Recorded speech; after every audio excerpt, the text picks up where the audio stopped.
¿qué tal? ¿Cómo están? Bienvenidos y bienvenidas al módulo número 1 llamado Antecedentes históricos de la contabilidad y su evolución. Comenzamos con este curso de contabilidad básica y empezamos primero por la historia. La historia de la contabilidad se refiere al conjunto de principios básicos correspondientes al pasado. Se ocupa de las circunstancias del lugar y época de la contabilidad. Estudia la contabilidad está presente, teniendo dónde y cuándo ocurrieron los hechos y utilizando los mismos para fundar las concepciones metodológicas de nuestra época. Al inicio la actividad económica fue el autoconsumo, posteriormente se dio una complejidad de actividades y esto originó la división del trabajo, en donde la domesticación y la cría de ganado fueron la principal actividad. Enseguida la agricultura fue la actividad prioritaria, haciendo a un lado la domesticación y cría de ganado, lo que dio paso de una vida nómada a una vida sedentaria y se crea así poco a poco el concepto de la propiedad, primero sobre los esclavos, después sobre los utensilios de trabajo y posteriormente sobre el uso y explotación de la tierra. Aquí el antecedente que sobresale fue que la actividad económica primero fue el autoconsumo, posteriormente se originó la agricultura, la ganadería y ya se empezaba a crear de alguna manera el comercio y también pues los clanes o las familias pues ya pasaban de formar a un lugar y establecerse cuando antes pues cambiaban cada rato de un lugar a otro. En este momento surge la necesidad de intercambiar productos con otros pueblos, a lo cual se denomina trueque, apareciendo así la unidad de medida de valor que al inicio fueron los animales y posteriormente la moneda. La contabilidad comenzó su desarrollo debido a que estas civilizaciones que surgieron tuvieron que hallar la manera de dejar constancia de determinados hechos con proyección aritmética que se producían con demasiada frecuencia y eran demasiado complejos como para poder ser conservados por la memoria. Reyes, sacerdotes necesitaban calcular la repartición de tributos y registrar su cobro. Entonces, de una u otra manera, pues bueno, los comerciantes ya de alguna manera creaban o tenían en considerar cuánto gastaban, ¿no? Y bueno, empezaron también a crearse comercio y de alguna manera ya originaba la contabilidad, obviamente no se llamaba así. Pasaron los tiempos y llegaron las civilizaciones más importantes, al menos de antes de la historia.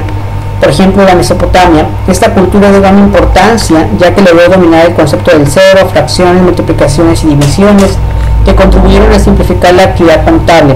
Utilizaron las tablillas de arcilla, en donde plasmaban información en cuanto a los registros comerciales, los cuales se archivaban o se destruían según la importancia que se les daba. Posteriormente establecieron signos crípticos, sintéticos, convencionales, lo que da motivo al establecimiento de centros de enseñanza donde se iniciaron los primitivos contadores.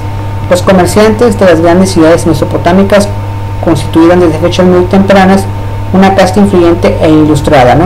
El famoso código de Hammurabi, promulgado aproximadamente en el año de 1700 a.C. y contenía a la vez leyes penales, normas civiles y de comercio. Regulaba contratos como los de préstamo, venta, arrendamiento, comisión, depósito y otras figuras propias del derecho civil y mercantil. La propia organización del Estado, así como el adecuado funcionamiento de los templos, exigían el registro de sus actividades económicas en cuentas detalladas. Los templos llegaron a ver verdaderas instituciones bancarias que realizaban préstamos y el interés estaba cuidadosamente regulado y contratos de depósitos. Una de las aportaciones más notables de la cultura fue la actividad contable. Bueno, Mesopotamia sobresale porque ellos ya conocían lo que son las multiplicaciones, divisiones, restas, sumar. Entonces ya se empezaron a crear los primeros registros, lo hacían en algún tipo de piedra, algún tipo de hoja papiro, y también pues ya empezaron a crearse de alguna manera las instituciones bancarias. Tal vez no tenían ese nombre, pero ya empezaron la manera de realizar préstamos, de ver cuánto te voy a depositar, ya empezaba a haber ese tipo de palabras, y también ellos empezaron a originar lo que es la cuestión del derecho civil. Egipto. El desarrollo de la contabilidad en Egipto se da gracias a las actividades marítimas mercantiles, el auge a la agrícola y al desarrollo de las relaciones establecidas con pueblos vecinos. Su escritura era pictográfica y jeroglífica, que utilizaban para sus primitivos registros contables, y estos quedaban plasmados en las lápidas, paredes de distintos edificios y papiros. Debido al desarrollo comercial que se dio, tuvieron la necesidad de crear funcionarios encargados de inspeccionar el registro de operaciones y la recaudación de tributos. Esto se puede considerar como el origen de los antecedentes de la auditoría. Entonces prácticamente los egipcios también ya llevaban de alguna manera contabilidad. Ellos lo hicieron por las cuestiones que tenían de actividades marítimas, y también de alguna manera ya había o pensaban que alguna persona, aparte de llevar registros, pues también había otra persona que tenía la obligación de alguna manera de revisarlo, a ver si lo hizo correctamente, y se puede determinar que a partir de ahí se origina la auditoría. El instrumento material utilizado habitualmente por los egipcios para realizar la escritura era el papiro. Las anotaciones de tipo contable, por su carácter repetitivo, llevaron a conformar un tipo de escritura hierática que ha resultado muy difícil de descifrar para los estudiosos. De cualquier forma, ya sea en papel decisivo que la contabilidad desempeñó en el antiguo Egipto, ¿no? Bueno, esto es prácticamente lo que desarrolló Egipto. Grecia. Los templos helénicos, como habían sucedido muchos siglos antes de la Mesopotamia y Egipto, fueron los primeros lugares de la Grecia clásica en la que resultó preciso desarrollar una técnica contable. Cada templo importante, en efecto, poseía un tesoro alimentado con los óvulos de los fieles, o de los estados. Donaciones que eran preciso anotar escrupulosamente, y los tesoros de los templos no solían estar inmovilizados y se empleaban con frecuencia en operaciones de préstamos al Estado o a particulares. Puede afirmarse así que los primeros bancos griegos fueron algunos templos, quizás el lugar donde los arqueólogos han encontrado más abundante y minuciosa documentación contable. Lo constituye el santuario de Delfos, donde se ha recuperado cientos de placas de mármol que detallan las ofrendas de los fieles, así como las cuentas de reconstrucción del templo en el siglo XIV a.C. Y la principal importancia que los griegos dieron a la actividad contable se manifiesta en sistemas jurídicos conocidos como leyes de Solón, las que incluyen los aspectos relacionados con las funciones administrativas, así como las bases de sus usos contables. La actividad contable estableció una herramienta de control para la recaudación de tributos y la distribución en servicios públicos. Los principales donde ejercen su función los contadores fueron el Comité de Fiscalización, en donde se encargaba de la administración de la hacienda del Estado y los intereses públicos, y el Comité de Bowling, en donde se controlaban los impuestos de las confiscaciones, gastos de las construcciones públicas de índole marítimo y de la supervisión y control de fondos públicos. Entonces Grecia pues también sobresalió por ya llevar registros de contabilidad, y bueno, de alguna manera los templos se utilizaban como bancos para almacenar todo tipo de bienes. Y bueno, también ya se empezó a originar un poquito sobre que debe de existir alguien que se haga responsable del gasto público o quien recaude ese dinero. Llegan los romanos. Los romanos desarrollaron un sistema escrupuloso que ordenaba la recaudación de tributos y transacciones con los proveedores. Debido a su política expansionista, las actividades contables más significativas fueron el nexus. Es un préstamo mediante objeto de valor convencional a falta de moneda, acuñada considerando con la primera transacción formal y se realizaba en presencia de 5 testigos. Entonces los romanos, pues si querían prestar algo, bueno, tenían que tener 5 testigos para ver si realmente prestabas cierto objeto. La ley de las 12 tablas surge por la constante pugna entre los grupos sociales existentes, plebeyos y patricios, y regulando la conducta de ambos en relación con el comercio. De alguna manera, la ley de las 12 tablas podemos decir que es el origen del Código de Comercio, ¿no? La proteia papira es un convenio que sirve como documento comprobante en el cual se obliga al acreedor a registrar la cantidad prestada en el códex o en el asentamiento del deudor. De alguna manera funge como comprobante para, por si cualquier cosa pasa, pues ahí está el comprobante, ¿no? Y la adversa y el códex se refiere a prácticamente lo mismo que acabamos de ver. Entonces Roma sobresale de alguna manera por el derecho romano, sobresale en los aspectos contables y sobre todo sobresale en los impuestos, ya que si ustedes llegaron a ver algunas películas de los romanos, normalmente eran muy buenos para la recaudación de los impuestos. Por eso es que el imperio era bastante grande, ¿no? Llega la época medieval, debido a que casi toda la aniquilación del comercio en Europa en los siglos posteriores a la caída del imperio romano, las prácticas contables o menos solucionadas habituales en el mundo antiguo desaparecieron.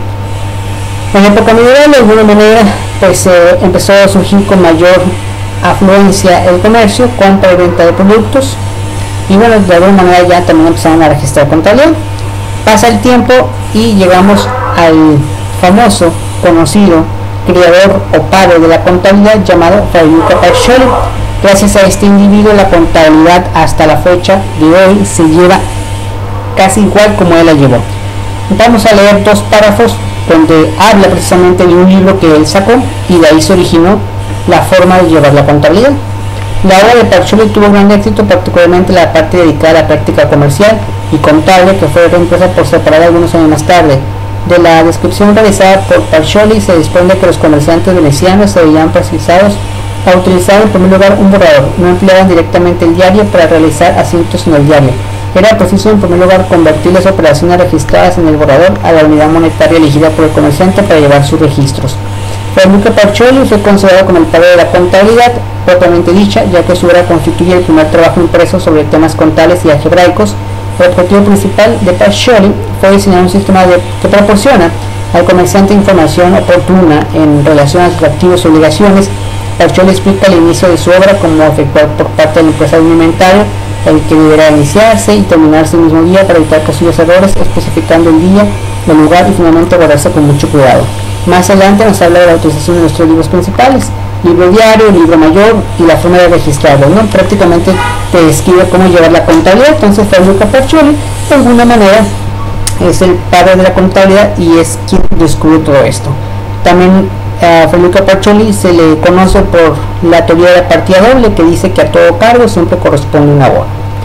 Pasan los años, pasa el tiempo y nos remontamos también a la contabilidad en México.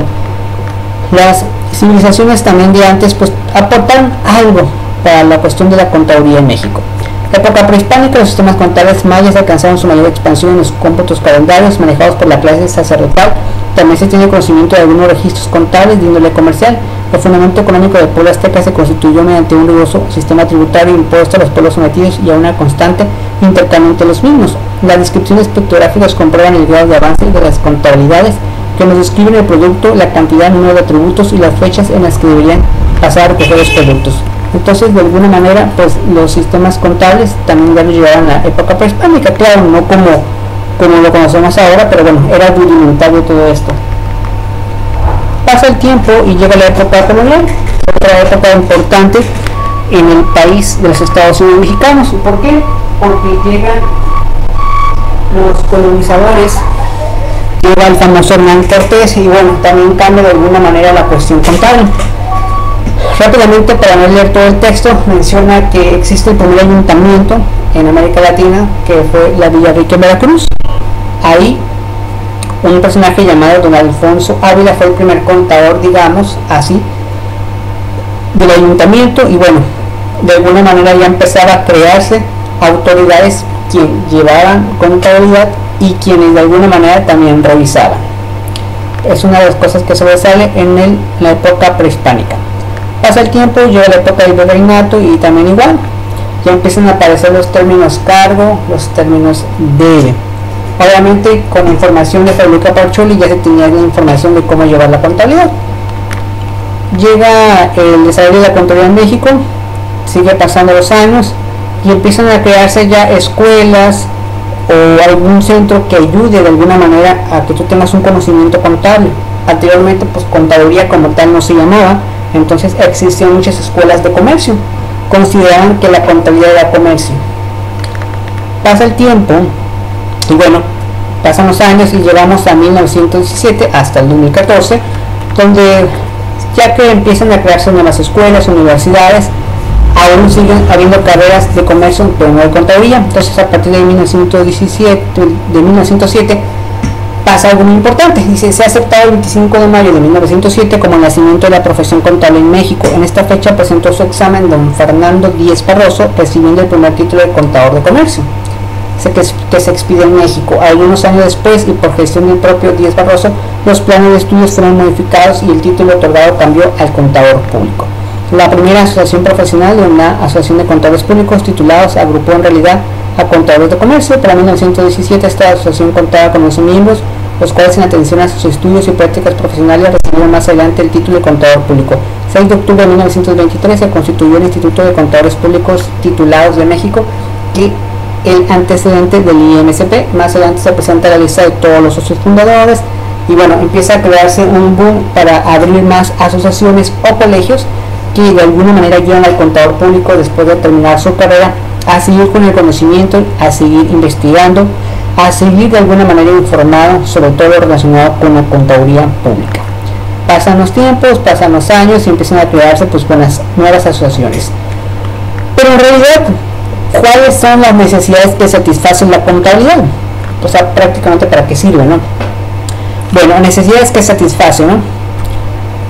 Cualquier entidad, sea física o moral, requiere conocer y administrar de una manera más eficaz posible sus recursos, para lo cual necesita contar con información y control financiero adecuado.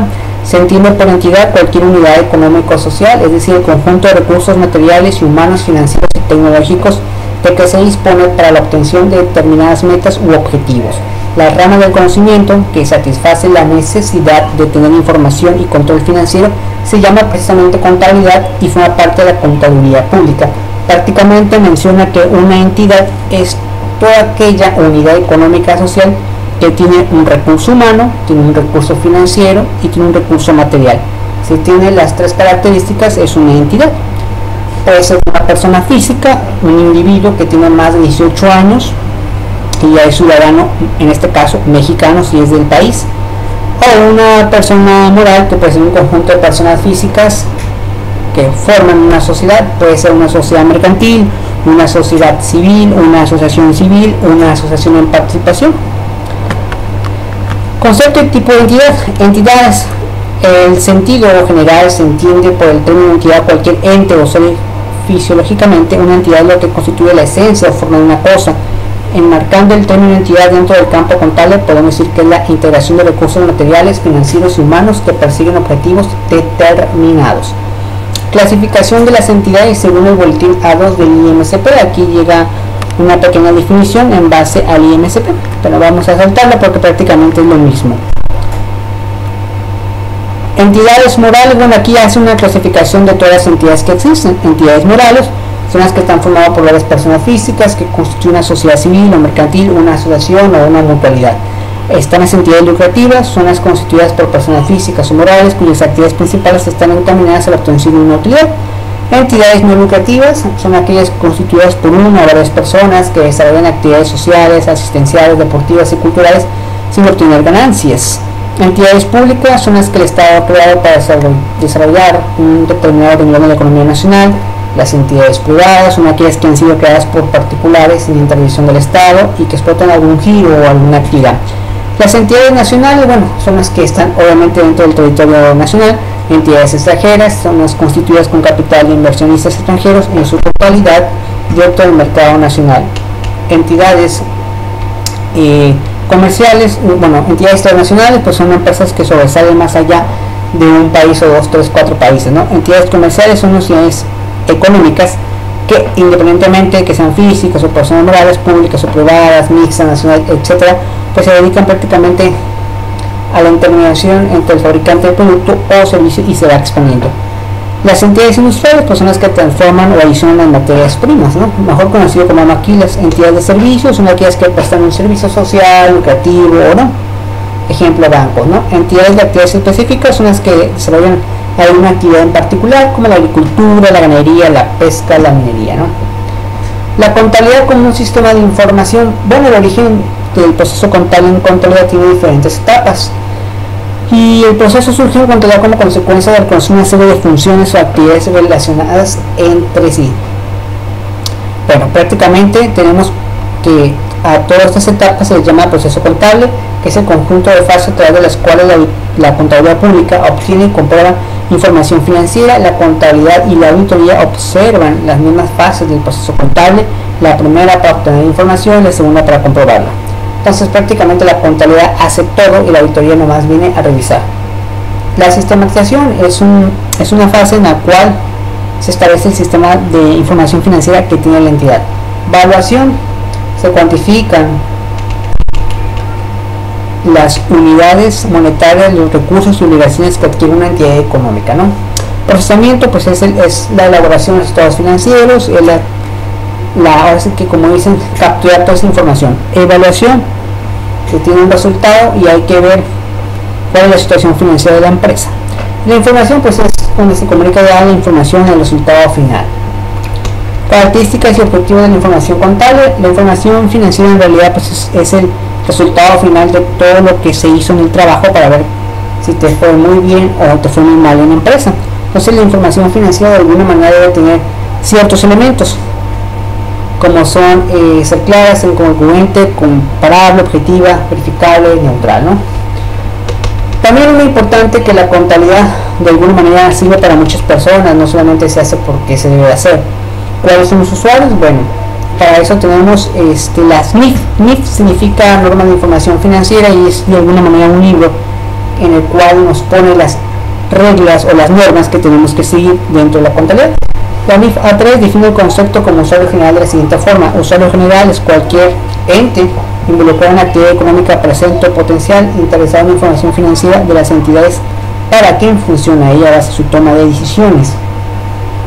A eso se refiere. Entonces aquí vamos a ver un pequeño cuadro de quiénes son las personas que les interesa que lleven contabilidad. Tenemos accionistas o dueños, patrocinadores, órganos de supervisión y vigilancia corporativos, administradores, proveedores, acreedores, empleados, clientes, unidades gubernamentales, contribuyentes de impuestos, organismos reguladores y otros. En la parte derecha pues tenemos quiénes son en realidad o qué actividad o qué personas hacen, ¿no? Definición de contabilidad. De acuerdo a la NIF A1, que es la norma que nos rige, la contabilidad es una técnica que se utiliza para el registro de las operaciones que afecten económicamente a una entidad y que produce sistemática y estructuralmente información financiera. Las operaciones que afectan económicamente a una entidad incluyen las transacciones, transformaciones internas y otros eventos. Y bueno, ese sería en la NIF A1 el fundamento. Tipos de contabilidad. Bueno, existen las financieras, comprende la preparación y presentación de estados financieros para audiencias o algún uso externo. Contables administrativas es aquella que proporciona información basada en la técnica contable que ayuda a la administración a la creación de políticas para la planeación y control de las funciones de una empresa. Contabilidad de costos. Podemos decir que la contabilidad de costos comprende la determinación, acumulación, registro, análisis, información e interpretación de los costos de producción, distribución y administración. También tenemos la contabilidad fiscal, que es el registro sistemático de las transacciones que va a dar lugar a la ejecución del presupuesto y se usa con fines de fiscalización administrativa corriente de las operaciones y sirve también para medir los resultados de la gestión administrativa. Y también la contabilidad gubernamental. Esta contabilidad gubernamental es aquella que lleva pues, obviamente los 3 niveles de gobierno, el municipio, el estado y la federación, y de alguna manera ellos también llevan unos requisitos que deben de cumplir. Y bueno, el siguiente tema pues sería organismos y normas que regulan la contabilidad. Entonces, hasta aquí termina la primera parte del módulo número 1, video 1, y vamos a continuar obviamente con el siguiente tema, pero dentro del mismo módulo número 1, organismos y normas que regulan la contabilidad.